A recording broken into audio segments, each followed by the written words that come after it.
একজন দরবেশ একটি তাল গাছের পাশ দিয়ে হেঁটে যাচ্ছিল, আর সেই তাল গাছের উপরেই বসে একটা কাক কান্না করছিল। এমন সময় কাকের চোখের পানি এসে সেই দরবেশের গালের উপরে পড়ল। তখন সেই দরবেশ কাকটিকে জিজ্ঞেস করলো, কি ব্যাপার, তুমি কান্না করছো কেন? তখন সেই কাক বলল, হুজুর, আমার শরীরের রং কালো বলে কেউ আমাকে ভালোবাসে না, সবাই আমাকে তাড়িয়ে দেয়। ডাস্টবিনের ময়লা খেয়েই আমাকে বেঁচে থাকতে হয়। আমার গায়ের রংটা যদি হাঁসের মতো সাদা হতো তাহলে কতই না ভালো হতো। কাকের এই কথা শুনে দরবেশ বলল, ঠিক আছে, আমি আল্লাহর কাছে দোয়া করে তোমাকে হাঁস বানিয়ে দিব, তবে হাঁস হওয়ার আগে একবার তার সাথে সাক্ষাৎ করে আসো। তো দরবেশের কথা অনুযায়ী সেই কাকটা হাঁসের কাছে গিয়ে বলল, হাঁস ভাই, কি আলিশান জীবন তোমার, কত সুন্দর সাদা ধবধবে গায়ের রং, কত শান্তিতেই না তুমি আছো। হাঁস বলল, ধুর বেটা, এই ধরনের বাজে কথা তোকে কে বলেছে? কাক বলল, কেন, তোমার আবার কিসের দুঃখ?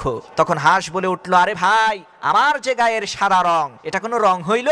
এটা তো মৃত ব্যক্তির কাফনের রং। সুন্দর রং তো টিয়া পাখির। আহা, কি সুন্দর তার ঠোঁট, কি তার গায়ের রং। জীবনে যদি সুযোগ পাইতাম তাহলে টিয়া পাখি হয়েই জন্ম নিতাম। হাঁসের মুখে টিয়া পাখির প্রশংসা শুনে কাক চলে গেল টিয়া পাখির কাছে, গিয়ে বলতে লাগলো, ভাই টিয়া, কি জবরদস্ত আলিশান জীবন তোমার, কত সুন্দর ঠোঁট, কত সুন্দর গায়ের রং, কতই না সুখে আছো তুমি। টিয়া পাখি বলল, ঘন্টা, এই সব বাজে কথা কে বলেছে তোকে? কাক বলল, কেন, তোমারও কি কোনো দুঃখ আছে নাকি? তখন টিয়া বলল, আরে ভাই, বলিস কি, আমার দুঃখ নাই মানে?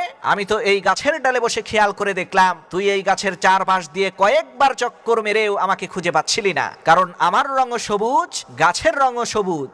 আরে ভাই, সুন্দর রং তো ময়ূরের, সে যখন তার ডানা উঁচু করে পাখনা মেলে নৃত্য করে লোকেরা তার ছবি তোলে।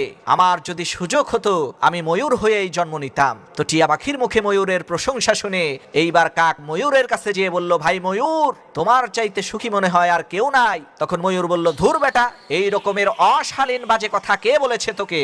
কাক বলল, কেন, তোমারও কি আবার কোনো দুঃখ আছে নাকি? তখন ময়ূর বলল, আরে ভাই, গতকালকে শিকারীরা আমার মাকে তুলে নিয়ে গেছে, তার পালক খুলে সারা শহরের মধ্যে বিক্রি করা হবে। লোকেরা এই পালকগুলো তাদের ঘরের মধ্যে সাজিয়ে রাখবে। আমার নিজের লাইফেরও 1 মিনিটের কোনো ভরসা নাই, সবচাইতে শান্তির জীবন তো তোর। ময়ূরের এই কথা শুনে কাক বলল, সর্বনাশ, আমার জীবনে আবার শান্তি আসলো কিভাবে? তখন ময়ূর বলল, আরে বেটা, তুই মাটন বিরিয়ানি, চিকেন বিরিয়ানি শুনেছিস, কখনো কি কাউয়া বিরিয়ানি শুনেছিস? কাক বলল, না রে ভাই, তা তো শুনি নাই। তখন ময়ূর বলল, আরে ভাই, তোর জীবনের তো কোনো ঝুঁকিই নাই, আর এদিকে আমার তো 1 মিনিটেরও কোনো ভরসা নাই, তাহলে বল তোর চাইতে সুখী আর কে আছে? এজন্য প্রিয় ভাইয়েরা আমার, আপনি যেখানে আছেন, যেই অবস্থায় আছেন, ভালোই আছেন।